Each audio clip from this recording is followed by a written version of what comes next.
권도형이라는 청년, 91년생 청년이 굉장히 부자 청년이에요.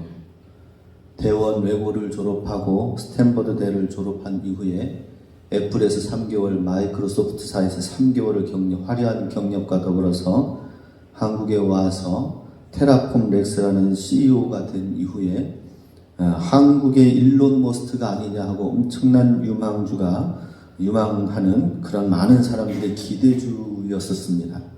그런데 어느 날 갑자기 그가 만들었던 가상화폐가 57조가 증발해 버렸습니다.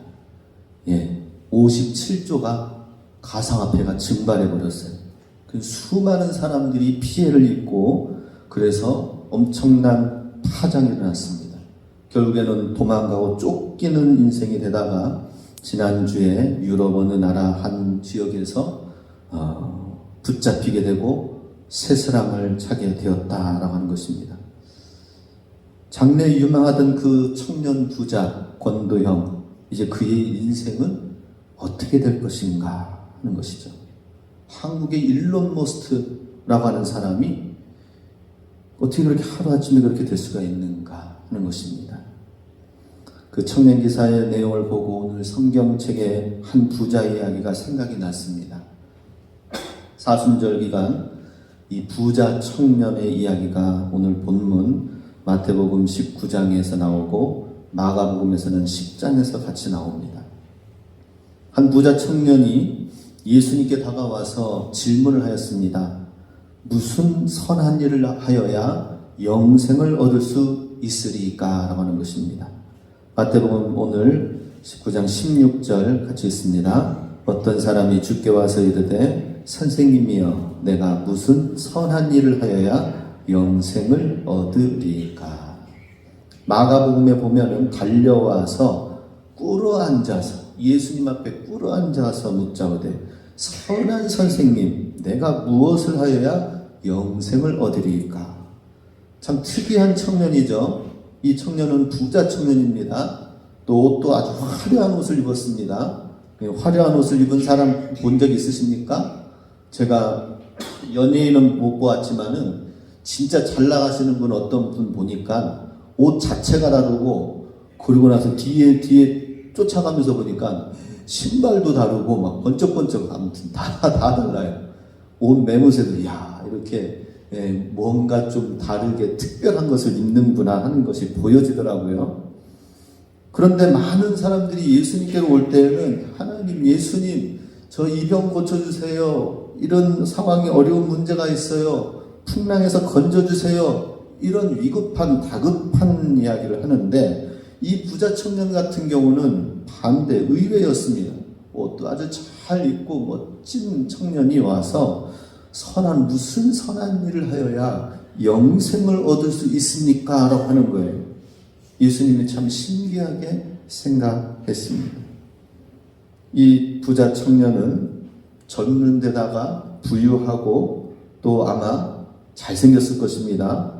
또한 관원이라고도 나와 있습니다. 관원이라고 하는 것은 이제 산헤드린 공회원 정도가 돼야 관원입니다.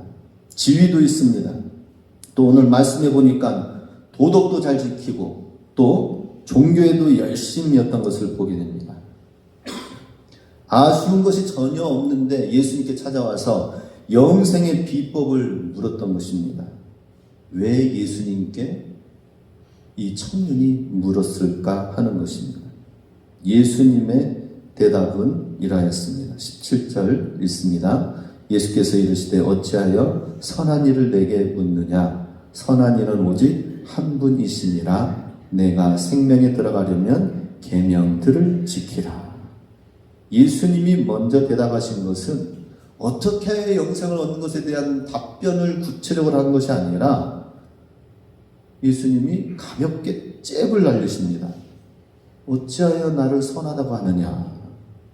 하나님 한 분 외에는 선한 이가 없다라고 말씀하십니다. 우리 사복음서를 보면은 굉장히 평이하게 문장이 써져 있습니다. 예수님이 무엇을 하였고 어디 가서 어떤 일을 행하셨고 무슨 말씀을 하셨고 어떤 대화를 하였고 어려운 게 전혀 어려운 문장들이 별로 없어요. 그런데 사복음서가 사실은 어렵습니다. 자세히 한번 읽어보세요. 그러면 뭔가 이해가 될 듯 하면서 안 되어지는 이야기들이 많이 전개가 되어집니다. 굉장히 어려운 문장들이 있는 게 아니에요. 그런데 예수님의 답변이 평범하지가 않다는 것입니다. 예수님의 답변은 사람이 구하여서 궁금해가지고 물어온 그에 대해서 그대로 답변하는 것이 아니라 예수님은 그 사람의 본질을 보고 예수님은 그 사람의 그 마음 중심을 보고 묻는 것이었습니다. 그래서 이 부자 청년은 나름대로 얼마나 훌륭한 질문을 가지고 왔습니까? 자기의 이런 있는 부족함이 없는 그 상황 가운데서 예수님께 무릎을 꿇어 엎드려 예수님께 어떻게 하면 영생을 얻을 수 있습니까? 라고 하는 거예요. 예수님이 참 기특해서 정말 이렇게 그래? 그거는 이거다 라고 얘기하실 수도 있는데 예수님이 약간 차갑게 보십니다. 어찌하여 선하다고 하느냐? 선한 일을 내게 묻느냐? 선한 이는 오직 한 분이시니라. 자, 이것은 예수님이 말씀하신 의미는 무엇이냐? 예수님을 한낱 선한 선생님, 선한 스승으로, 선한 존경할 만한 어떤 분으로 여기고 선한 어떤 것을 구하면서 나와왔지만, 그러나 바로 너는 지금 하나님을 그런 스승으로 선한 선생님으로 여길 뿐이다 라고 하는 것입니다. 선한 분은 오직 한 분 하나님밖에 없다 라고 말씀하십니다. 다른 말로 말하자면 랍비여 선생님이여 라고 찾아온 이 청년을 향하여서 내가 랍비, 내가 선생으로 스승으로 보이느냐 라고 하는 것입니다. 하나님은 예수님은 어떤 분이라는 것을 말씀하고 있습니까? 하나님만이 선하시고 하나님만이 구원자 구세주가 되신다라고 하는 것입니다. 우리가 예수님을 4대 성인 중에 한 명이라고 우리가 생각합니다. 공자, 맹자, 석가, 그 다음에 예수 이렇게. 그런데 예수님은 그런 선한 어떤 사람들 가운데 한 사람이 아니다. 그리고 공자, 맹자와 같이 어떤 선한 일에 대해서 묻는 것처럼 나에게 와서 그렇게 물어서 영생을 얻을 수 있는 것이 아니다라는 것입니다. 예수님은 어떤 관계가 되어야 되느냐? 구원자, 구세주가 되어야 된다는 것이죠. 그 관계가 되어야 된다는 것입니다. 예수님께서 하신 말씀은 내가 생명에 들어가려면 계명들을 지키라라고 말씀하십니다. 너무나도 평범한 이야기예요. 이것은 평범한 랍비들이 구한 것에 대해서 얘기하는 것의 답변들의 모습이 그렇습니다. 제자들이 찾아와서 랍비에게 구한 답변은 뭐예요? 어떤 계명을 지켜야 될지 쫙 얘기하고 거기에다가 다른 사람이 얘기하지 않는 이것까지도 나는 얘기할 테니까 이것까지도 온전히 지키라라고 얘기를 하는 것이 랍비들의 일반적인 답변이었습니다. 근데 예수님께서도 동일하게 얘기하십니다. 내가 나를 랍비로 보고 왔기 때문에 랍비에 대한 일반적인 답변을 하겠다. 내가 생명에 들어가려면 계명들을 지키라. 그랬더니 이 청년이 이제 다시 되묻습니다. 18절에 어느 계명입니까? 어떤 계명을 지켜야 되나요? 지금 우리 그때 당시에 랍비들과의 대화를 알아야 되는 것이죠. 그때 당시 랍비는 더 많은 세세한 생활 가운데 적용해야 될 계명들을 하나하나 가르치면서 했습니다. 그랬더니 많은 사람들이 이야, 하나님의 말씀을 이렇게 구체적으로 이런 부분까지 지켜야 된다니 하면서 더 많은 짐을 지어가지고 가게 되는 경우들이 많이 있었습니다. 예수님께서 이 청년에게 그대로 답변했더니 어느 계명을 지켜야 됩니까? 라고 하였습니다. 예수님이 답변하신 것은 또 너무나도 평범한 이야기입니다. 살인하지 말라, 간음하지 말라, 도둑질하지 말라, 거짓 증언하지 말라, 내 부모를 공경하라, 내 이웃을 내 자신과 같이 사랑하라 하신 것이니라. 그 청년, 부자 청년이 와서 뭔가 신기한 것, 뭔가 새로운 것을 얻길 원하였으나 너무나도 평범한 랍비보다 더 너무나도 평범한 더 쉬운 대답, 십계명 그 자체만 얘기를 하는 것이었습니다. 그런데 여기에 예수님이 하시고자 하는 말씀이 들어있습니다. 어느 계명입니까 할 때 예수님이 하신 말씀은 십계명 중에서 5에서 10계명, 사람에 관한 계명을 말하고 있습니다. 1에서 4계명, 하나님을 향하여 지켜야 될 계명에 대해서는 지금 빠져 있는 것을 보게 됩니다. 그래서 예수님께서는 의도적으로 이 땅에서 사람에 관하여서 행하는 모든 계명들에 대해서 답변을 주고 있습니다. 이러한 것은 어느 철학, 어느 종교에 갖다 놔도 다 어울리는 이야기입니다. 거기에서도 다 똑같이 이야기하는 거예요. 불교, 공자, 유교, 어떤 철학, 어떤 것과도 충돌하지 아니하고 사람의 인륜, 지켜야 될 도덕, 다 이것은 똑같은 거예요. 그러니까는 이런 것인 줄 알고 많은 사람들이 다원주의 얘기를 하죠. 불교에도 구원이 있고 기독교에도 구원이 있다라고 얘기하는 거예요. 그냥 똑같이 그냥 선을 행하면 되는 것으로만 이야기를 하는 것입니다. 그런데 예수님께서 1에서 4계명을 빠뜨렸어요. 하나님을 경외하는 것. 나 외에 다른 신을 두지 말라는 이 말씀은 유교에 갖다 놔도 안 되고 불교에 갖다 놔도 안 되는 이야기죠. 그죠?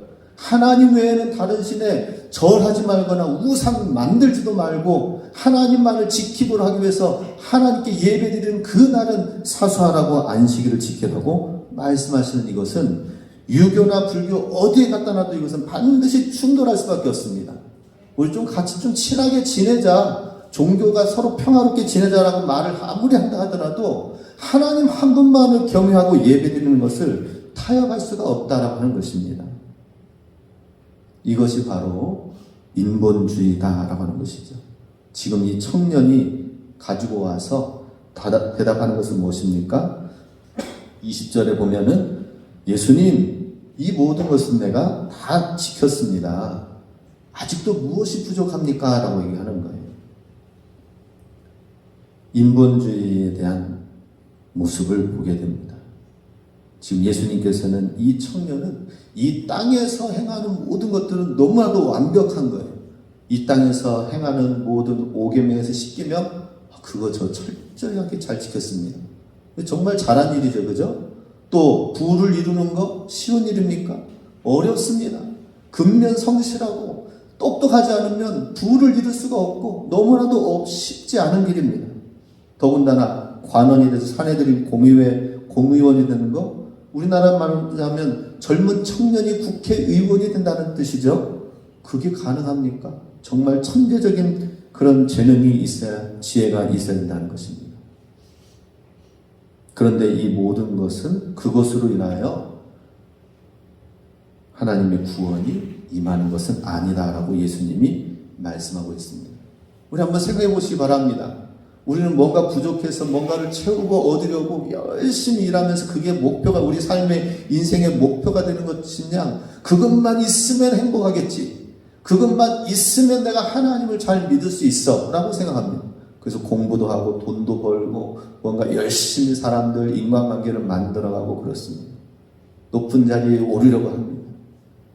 그런데 그 목표와 우리가 생각하고 있는 그것을 이미 청년 때 이룬 이 청년 부자가 와가지고 예수님의 코칭을 지금 받고 있는 것입니다. 많은 사람들이 거기까지 오르려고 하고 돈을 벌려고 하고 지혜를 얻으려고 하고 착하게 살려고 자기 자신을 어떻게 쓰는지 이루려고 하지만은 그걸 이미 이루어가지고 온 청년이 있어요. 대단하죠? 훌륭하죠? 그 가운데서 이제는 무엇이 더 부족합니까? 라고 말씀을 하고 있습니다. 그럴 때에 예수님께서 말씀하십니다. 이것은 인본주의다 라고 말씀하시는 거죠. 어렸을 때부터 다 지켰나이다 라고 했을 때 예수님이 여기서 말씀하시고자 하는 것은 하나님에 관하여서는 일단 빼고 5에서 10계명에 관한 것을 다 지켰다고 하니까 이 땅에 있는 것에 있어서는 완벽한 사람이 온 거예요. 이 땅에 관하여서는 완벽하게 준비돼가지고 완벽하다고 하는 인간이 찾아온 것입니다. 우리도 이 땅에서 행할 수 있는 것, 돈을 많이 벌고 또 뭡니까? 공부도 잘하고 똑똑하고 자기 이름을 알리고 좋은 데 나오고 이런 모든 것들을 다 하는 그 상황에까지 간다고 했을 때에 반드시 오는 인간의 공허함이 반드시 오게 돼 있다는 것입니다. 그걸 다 이룬다 하더라도. 전도서 3장 11절 같이 있습니다. 하나님이 모든 것을 지으시되 때를 따라 아름답게 하셨고 또 사람들에게는 영혼을 사모하는 마음을 주셨느니라. 이 부자 청년은 눈에 보이는 한에 있어서는 너무나도 다 잘해요. 그런데 영혼을 사모하는 마음, 하나님에 관하여서는 그 속에 너무나도 부족하고 비어있는 것을 예수님이 발견하신 것입니다. 하나님의 것을 심어줘야 되겠다라고 하는 것이죠. 많은 사람들이 더 좋은 세상을 만들고 유토피아를 꿈꾸려고 상상을 하고 목표하면서 열심히 개발하고 발전시키면 나갑니다. 그랬더니 우리가 유토피아를 꿈꿨더니 지금 임하는 게 뭐라고 해요? 디스토피아라고 하죠. 그죠? 사람들이 정말 행복하게 발전해가지고 이루려고 했던 모든 것들이 오히려 이제 역공해가지고 피조물들이 더 우리를 괴롭히는 거예요.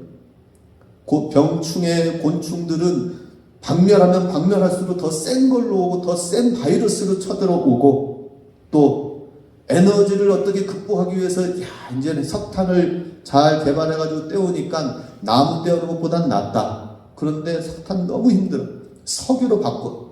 석유 말고 또 이제 가스로, 천연가스로 그보다 더 나은 게 있다. 더 많은 사람을 더 작은 노력을 통하여서 더 많은 사람을 따뜻하게 하고 움직이게 하는 원자력이 있다라고 하면서 개발합니다. 이 모든 것이 더 좋은 더 세상을 만들어가는 하지만 더 많은 재앙들을 품고 디스토피아로 다가오고 있다 하는 것입니다. 점점 사람들이 편할수록 이 컴퓨터가 작아지고 원래는 컴퓨터 한 대가 집채만 했다고 합니다. 그래가지고 그것도 간신히 천천히 돌아가는 그 컴퓨터가 집채만한 게 처음 발명됐어요. 근데 지금은 핸드폰으로 가지고 다니고 아예 이제 나중에는 머리에다가 넣어서 칩에다가 가지고 다니면서 생각만 해도 되는 양자 역학을 지금 개발하고 있습니다. 내가 생각만 해도 움직이는 거 그거 지금 얘기하고 있습니다. 그런데 지금 AI 컴퓨터 역습이 다가옵니다. 로봇을 만들었는데 나중에는 로봇이 우리를 더 컴퓨터가 더 똑똑해져가지고 인간을 다스리는 거 아니냐. 참으로 우리가 구해야 될 것이 무엇인가 하는 것입니다. 우리 인간의 한계를 알아야 된다. 대신 영혼을 사모하는 마음을 주님께서 주셨다 하는 것입니다. 우리 안에 그 무엇으로도 채울 수 없는 영혼을 사모하는 마음. 예수님께서 이제 말씀하십니다. 21절 같이 있습니다. 예수께서 이르시되 내가 온전하고자 할진대 가서 내 소유를 팔아 가난한 자들에게 주라. 그리하면 하늘에서 보화가 내게 있으리라. 그리고 와서 나를 따르라 하시니. 자, 예수님께서 이제 진짜 답을 주시는 거예요. 진짜 이 부자 청년이 이런 청년을 못 봤어요. 그동안 예수님께서 그동안 제자로서 부르려고 한 사람은 사실 많지가 않습니다. 나를 따라오라라고 했을 때 그 사람을 귀하게 여겨가지고 제자감이다라고 했는데 예수님 제가 바쁜 일이 있어서 집안일 좀 더 보고 주님을 따라도 될까요? 하고 갔어요. 그 사람도 합당하지 않게 되었습니다. 근데 반대로 귀신 들리고 병에 있었던 사람이 나음을 받아가지고 예수님 어느 곳이든지 제가 따라가겠습니다 그랬더니 예수님께서 뭐라고 하셨습니까? 나 따라오지 말고 지금 있는 그곳에서 하나님이 어떻게 나에게 영광을 나타내시는지 사람들에게 나타내고 영광 돌리는 삶을 살라 하면서 따라오지는 말라라고 했어요. 예수님께서 제자로 부르시는 거 이거 참 간단한 일이 아닙니다. 그런데 지금 이 부자 청년에게 말씀하십니다. 와, 그렇게 하고 나서 나를 따르라 라고 말씀하십니다. 예수님이 제자로서 러브콜을 하는 거예요. 너무 마음에 든다. 다른 사람에게 없는 그 무언가가 너한테는 있구나 라고 하는 것입니다. 근데 내가 온전하고자 할진대 라고 하는 이 말이 마가복음에서는 예수님께서 그를 보시고 사랑하사라고 예수님의 속마음이 나와 있습니다. 내가 그렇게 온전하게 주님을 믿고 따르고 영생을 얻고자 하느냐라고 하는 거기에는 예수님이 어떤 마음이라고요? 그를 보시고 사랑하사. 예수님이 그 청년을 보고 너무 사랑스러웠어요. 그래서 제자로 초청하려고 했어요. 왜냐하면 예수님께서 이 부자 청년을 보고 예수님이 동질감을 느끼셨습니다. 예수님 출신이 뭐예요? 어떤 출신이에요? 나사렛 예수, 사실은 말구유의 마구간 출신이었죠? 근데 사실은 예수님이 원래 출신은 뭐예요? 하늘의 영광의 보좌에 삼위일체 하나님이 온 우주와 만물을 땅을 다스리면서 예수님의 말씀 하나로 모든 아름다운 것이 생겨나고 하나님의 천지 창조주의 주가 되시는 분, 다스리고 통치하시는 모든 것을 가지고 계신 만왕의 왕, 만주의 주가 누구예요? 바로 예수님이시다라는 거예요. 예수님이 지금 나이가 지금 이렇게 대화 나누는 나이가 예수님 몇 세이십니까? 33세에 십자가 지셨으니까 아마 이 대화 초창기 때에 제자로 부르는 이 과정의 이야기는 아마 31세. 31세 예수님도 부자 청년이에요. 부자 청년 예수님. 예수님도 한때는 부자 청년이셨어요. 근데 부자 청년을 보고 동질감을 느낀 거예요. 그런데 이 부자 청년에게 상상할 수도 없을 만큼의 이 예수님이 부자라는 사실을 알고 불가해한 영광, 부, 사랑, 기쁨 속에 있는 이 예수님, 영원한 것, 영원히 없어지지 않는 영원한 그것을 이 부자 청년에게 진짜로 주고 싶었던 것입니다. 그런데 예수님은 지금 상황이 어때요? 이미 가지고 있는 그 부를 버리시고 이 땅에 오신 것입니다. 사도 바울은 이 예수님이, 이러한 부유한 예수님이 왜 가난해지셨는지를 말씀하고 계십니다. 고린도후서 8장 9절 같이 읽습니다. 우리 주 예수 그리스도의 은혜를 너희가 알거니와 부유하신 이로써 너희를 위하여 가난하게 되심은 그의 가난함으로 말미암아 너희를 부유하게 하려 하심이라. 할렐루야. 주님이 그 부유한 모든 것을 내려버리고 가난하게 되셔서 이 땅에 오셔서 십자가에 못 박혀 죽으시기까지 그 전에 가난한 몫으로서 살아오면서 우리 인간의 인생의 모든 슬픔과 고난과 어려움을 겪고 죽음까지 경험하면서 가난하게 되신 이유는 무엇이라고요? 주님의 가난하심으로 말미암아, 주님의 내려놓으심으로 말미암아 우리를 진짜 부유하게 하십니다 라고 말씀하고 있습니다.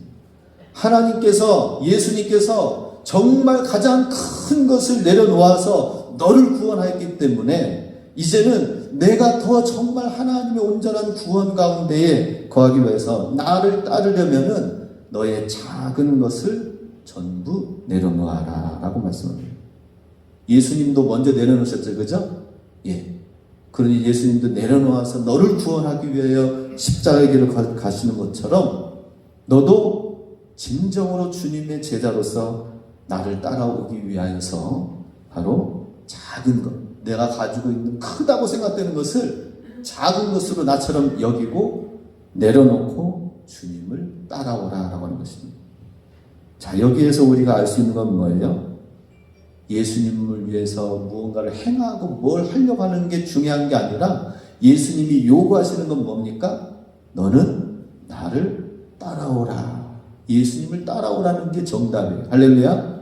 뭘 행하는 게 중요한 게 아니라 주님을 따르는 게 중요합니다. 예수님을 위하여서 무언가를 행하는 것이 중요한 게 아니라 우리는 예수님을 예배하고 주님을 따르고 예수님을 사랑하는 것.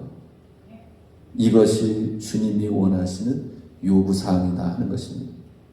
우리 교회 성도인 가운데에 한 분이 계십니다. 누구라고 이야기는 성함은 감히 얘기 안 하겠습니다. 예, 지난주에 얘기를 하셔요. 목사님, 제가 며칠 갔다가 오면은 돈을 100만 원 넘게 벌 수 있는데, 근데 주일날이 하루 끼어요. 4일 동안 일해가지고 100만 원 갔다 와서 하나님께 또 귀하게 잘 바치겠습니다. 그런 마음 가지고 있었대요. 그랬더니, 예, 다른 옆에 분이 예배 드리지, 가지 마. 예배 드리는 게 더 중요한 거야. 라고 했대요. 그래서 진짜 순종하고 안 가고 예배 드리려고. 사실 우리는 무언가를 하나님 앞에, 사실 예수님이 부자 청년에게 요구하는 건 뭐예요? 야, 너 가지고 있는 거 나한테 좀 주면은 내가 그것으로 요긴하게 제자들 사역하고 선교하는데 귀하게 쓰겠다. 예수님이 그렇게 하시지 않았어요. 너는 나를 따라오라 라고 하는 것입니다. 이 땅에 있는 나를, 퀄리티, 아이덴티티, 나의 정체성이 이 땅에 있다고 생각되는 것들은 다 내려놓고 나를 따라오라. 아무것도 없어도 나로 인하여 부유하게 되라라고 말씀하십니다. 예수님으로 인하여 부유하시기 바랍니다. 왜 예수님께서는 내 가지고 있는 소유를 다 팔아 가난한 자에게 주라라고 말씀하셨을까요? 단순히 돈을 버리고 나눠주고 오라는 뜻인가요? 그게 아니라 나는 이런 사람이야 라고 하는 그것을 내려놓고 오라는 것이죠. 이 땅에 있는 여러 가지 치장되어져 있는 것들 내려놓고 하나님과 나 사이에 독대하는 시간을 좀 가져보라라고 하는 것입니다. 어떻습니까? 나는 부족한, 나는 많이 가지고 있지 않아서 나는 별 볼 일 없는 사람입니까? 아니요. 하나님 앞에서 나는 어떤 존재인지를 생각하면 됩니다. 내가 뭔가 좀 가지고 있다고 해서 그래서 뭔가 좀 의시될 만한 그런 사람입니까? 아니요. 하나님 앞에서 나는 어떤 사람인가 하는 것입니다. 이 땅에서는 이 부자 청년은 관원이고 모든 걸 지키고 부유하고 부족함이 없는 듯 하지만, 그러나 주님이 말씀하신 건 뭐예요? 주님을 따라오면서 하늘의 보화를 가지도록 하라라고 하는 것입니다. 하나님의 자리가 나를 얼마나 차지하고 있는가, 하늘의 것이 나를 내 삶 속에 얼마나 차지하고 있는가라고 말씀하고 있습니다. 그래서 우리 하나님께서는 내 가지고 있는 소유를 다 팔아 가난한 자에게 주라라는 건 뭐예요? 예수님과 하나님과 그 청년 사이에 있는 우상을 다 제거하라라고 하는 것입니다. 부유한 것, 지혜로운 것, 지위, 이 모든 게 뭐가 문제가 됩니까? 문제가 하나도 안 됩니다. 잘못된 게 아무것도 없습니다. 오히려 더 많은 것을 취하면 좋지요. 감사하죠. 그러나 중요한 건, 문제는 무엇입니까? 그것이 하나님의 자리를 차지할 경우에는 문제가 된다라고 하는 것입니다. 그러한 물질들이, 그러한 세상의 기준들이 하나님 노릇을 하게 하는 것이 우상이다라고 하는 것이죠. 우상을 내려놓으라라고 하는 것입니다. 주님을 따르면 어떻게 된다고 하십니까? 하늘의 보화를 취하게 된다라고 말씀하십니다. 오늘 본문 다 읽지 않았는데요, 28절에 가서는 부자 청년에게 주시는 진짜 말하지 않았던 걸 제자들에게 하신 말씀이 나옵니다. 28절 같이 읽습니다. 시작. 예수께서 이르시되